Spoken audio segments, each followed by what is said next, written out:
Okay korang, Bella ada something nak tunjuk kat korang. Sebenarnya Bella dah impikan benda ni lama dah, tapi baru sekarang tercapai. Banyak rintangan, tapi Alhamdulillah siap juga. Walaupun bukan 100%, tapi 90% pun jadilah.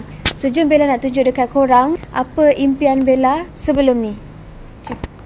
Dengan bismillahirrahmanirrahim. So, inilah dia butik baru Thalia yang berada di Bangi Central. Macam korang boleh nampak, butik ni berkonsepkan estetik seperti mana yang diminati para gadis dan juga para wanita.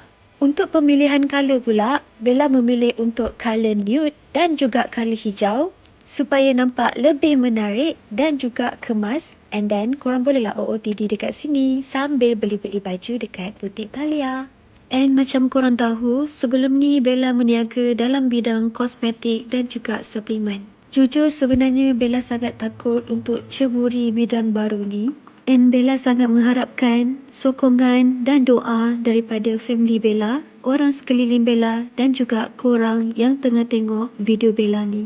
Tapi korang semua jangan risau, Bella still lagi dalam bidang suplemen dan juga kosmetik. Dan dalam masa yang sama, Bella nak juga berada dalam bidang fabric. Bella betul-betul nak berjaya dalam apa jua bidang yang Bella ceburi, termasuklah bidang yang baru ni. Terima kasih ya Allah. Terima kasih untuk family dan juga orang sekeliling. Dan terima kasih untuk korang semua yang sentiasa support Bella dan sentiasa mendoakan Bella. So korang semua dah ready ke? Butik Thalia akan dibuka pada 29 hari bulan 11 pada pukul 10 pagi dan untuk 50 orang terawal Bella akan bagi 30% diskaun.